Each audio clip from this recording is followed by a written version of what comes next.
What was the scariest thing that has happened to you? I grew up in a house at the end of the street, the one with the overgrown garden and the creaky gate that seemed to moan in the wind. My parents said it was a great deal, a fixer-upper, but I knew the truth.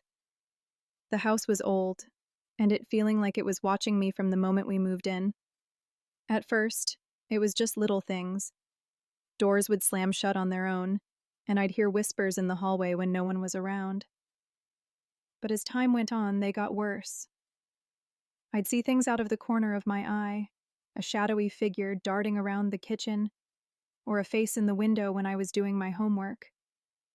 One night, I woke up to the sound of someone walking up and down the stairs.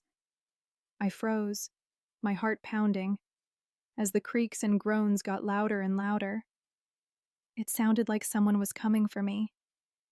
I pulled the covers over my head and closed my eyes, willing the noises to stop.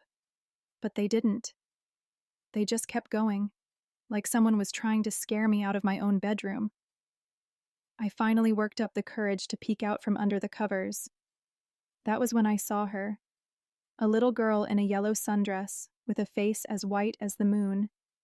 She was standing in the doorway, staring at me with cold, dead eyes. I let out a silent shriek as she began to move towards me, her lips curled up into a twisted smile. The next morning, my parents found slumped on the couch, sound asleep. They claimed they'd heard nothing, that I must have been having a nightmare. But I knew the truth. The house had claimed them too, and I was trapped, stuck in a living hell with no way out. Years went by and the haunting only got worse. I'd hear my own voice screaming in the middle of the night, only to wake up and find myself safe in bed. But I knew I wasn't safe. I was trapped, reliving the same terror over and over again. The last time I saw the girl was on my 18th birthday. I was packing my bags to leave for college, to escape the horrors that haunted me. As I turned to say goodbye to the house, I saw her standing in the doorway one last time. She mouthed a single word, "Stay," and I knew I'd never be free. The house would haunt me forever, its creaks and groans echoing in my mind long after I'd left its walls behind.